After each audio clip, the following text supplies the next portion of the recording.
a great prospect, or you need a pass rusher, and there's a great one. So Jacksonville's got their quarterback. They're trying to upgrade weapons. They paid for him. Aiden Hutchinson, number 1 pick. Go get him. He's a great rush end, relentless motor. He's great. Detroit's at 2. They should move down. The only team in the first round I look at and I think I would move up, Philadelphia's in a very interesting space. They have the 15th, 16th, and 19th picks. And what they really need is a wide receiver because they took one in the first round a couple years ago, Jalen Reagor, and he has been, pretty close to a bust. And if you're going to give Jalen Hurts a fair shot, and I always said this about Baker, Daniel Jones, go get Kenny Golladay just to see if he can play, right? But then don't get stubborn if you bring in Kenny Golladay and Daniel Jones and he don't connect. Don't get stubborn, move off the quarterback. But if you want to figure out if Jalen Hurts can play, go get him a star receiver, and there's about 4 sort of can't-miss receivers in this draft. I would have no problem moving up to get one of those, giving away my picks. So that's their big need. There's a lot of good receivers, but there's 3 or 4 that are really special. And there's an argument you may be able to get one at 15, but if 3 of them get yanked off the board at about 12, 13, you may want to give one of those picks up and get that wide receiver. Because Philadelphia made the playoffs with Jalen Hurts, and it was kind of a rebuilding roster. So they've upgraded the roster in free agency. They big time they went and got a Hassan Reddick, a great pass rusher. They've got their quarterback for the near future. They need weapons. So that Philadelphia is a give up a pick, go up. Generally, I'm a move down in the draft. But, if you feel you're close and, you can win a Super Bowl without a first-round pick, Philadelphia is not currently in that space. Joy with the news. No. Turn on his agent, and he hasn't called back. And there's this, everybody's like, wait, time out. Now, obviously, he may be waiting, push, betting on himself to get more money.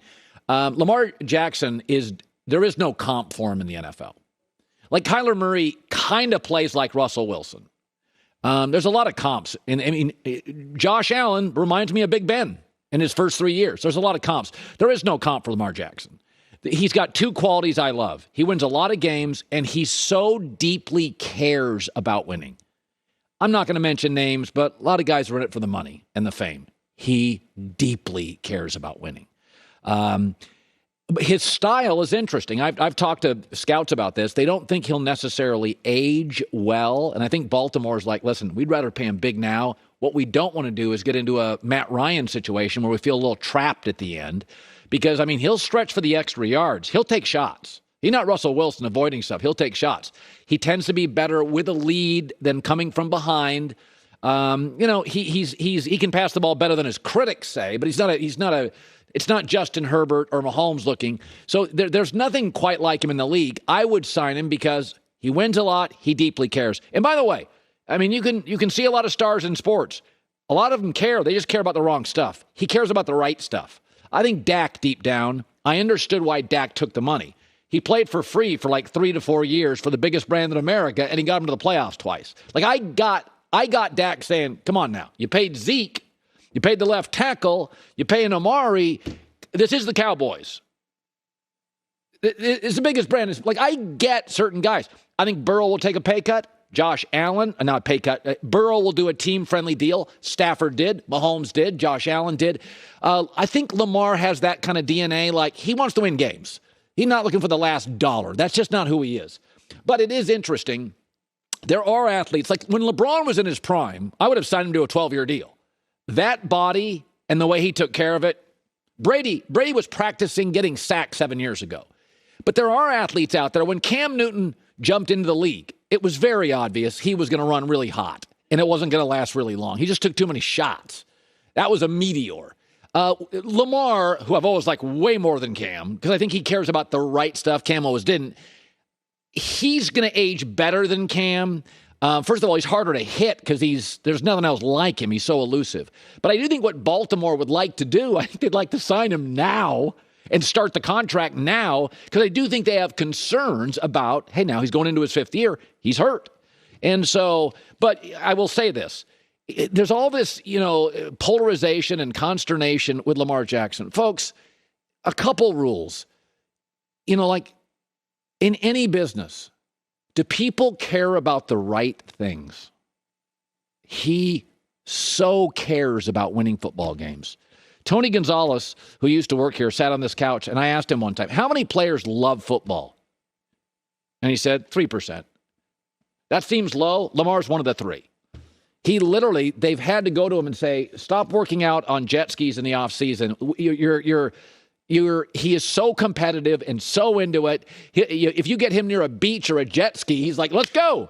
I love that part of him. He is hyper competitive, wants to win, cares about football, so I'd pay him. But I do think they look at it and think, we'd rather pay him now and get this going. Because Atlanta got a little trapped with the erosion of Matt Ryan. They're going to pay $45 million for Matt. He's on another team.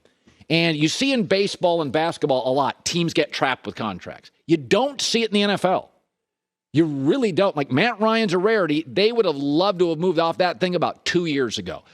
Now, Matt's going to be fine in Indianapolis, but he's not the kind of quarterback with a bad O-line, limited skill people that can carry you. He's just not at this point in his career. Brock Cowherd played 6 years in the NFL, teammate of Peyton Manning in Indianapolis. Just wrote a story about Russell Wilson and the Hawks. You know, it's interesting. You've been so close to that organization. Now you live in Denver, and so Russell's following you. So let's start with this. You went out and surveyed and interviewed a bunch of insiders around the NFL on the Russell Wilson, Pete Carroll stuff. What did they say? What was your conclusion from all the people you talked to? Yeah, Colin, thank you for having me. Also, by the way, Joy and I have something in common. What? We're mouth breathers. And, and she's right. On a plane, that mask can capture the drool, like when you're sleeping and your mouth's open. So I just want to get that out there. Yeah, Colin, I did. I reached out to about 30 different people, heard back from most. And I think two things jumped out. Number one, and this wasn't just pro Seahawks media. I really tried to get a national players, former players, coaches, executives, just tried to get a broad reach. And I would say more than half of the responses sided a little bit more with the Seahawks, saying, yep, wow, it was time. It was time for the Seahawks. You were not going to repair the relationship. And I think the other thing woven almost amidst all of the answers, Colin, was it was Russell's legacy versus Pete's philosophy. That Russell right now wants to capture his legacy. One of our peers at Fox wrote me back and said one of the most telling images was at the Super Bowl with Tom Brady a couple years ago. And I remember this too, and it jumped out to me when Russ is sitting in the commissioner's booth with Goodell watching that game, and you could see the look on his face like, man, Tom is everything that I desire and strive to be. I want to be the greatest. I want to be winning these Super Bowls. And it was almost at that moment, and if you remember, it wasn't that long after with Dan Patrick, and that he went on the warpath saying, hey, I need help. I need stars. I need more things that kind of were opposite of his brand. And I think it was that moment that he took his legacy and said, I want it in my hands, and I want the best situation. And the best situation is not going to be playing under Pete's philosophy moving forward. So I've taken more the Russell side. Basically, the Seahawks have drafted very, very poorly over the last 5 or 6 years. And in a weapons league, they got a bad O-line, second-tier running backs, and outside of DK Metcalf, Lockett a little. They need more weapons. They're kind of average at tight end, average at running back, average O-line. And that's why, by the way, I think he chose Denver. Do you see any problems going forward in Denver? Because if you're talking to these people, and it sounds like he's almost too aspirational, that gets in the way of stuff. Do you see any problems ahead for the Broncos and Russell Wilson? Well, I think that falls on number 3. And I think this is a restart. This is a redo. This is an opportunity. You just got done talking about players that deeply care. And Russell deeply cares about what? About winning. So much so that he named his third child Win. Right? And that's not a joke. That's his son's name. His son's name is Win, W-I-N. That's what he cares about. But I think at times, and part of this was the Seattle locker room, Colin, that he came into. Remember when he was drafted as a third rounder, there was Matt Flynn, there's T-Jack, beloved by teammates. And here's the guy that just can't do wrong. And the guy that's an overachiever and is all about winning from 5 a.m. in the morning till 10 p.m. at night, doing whatever, right? No time to sleep. And I think there was with Marshawn and Richard and Earl and that whole cast of characters in that locker room, Michael Bennett, it was tough for him to connect. And I think that is the single biggest thing. You mentioned that I backed up Peyton Manning, and I did. And I watched over time because of Peyton's relentlessness and his competitiveness. It brought people together. He had a reset, Peyton Manning, when he went to Denver. Yeah. And he said, you know what? I'm going to bring this thing together. It's going to be my offense. It's going to be our team, but it's going to be a lot of my offense, and I'm going to connect.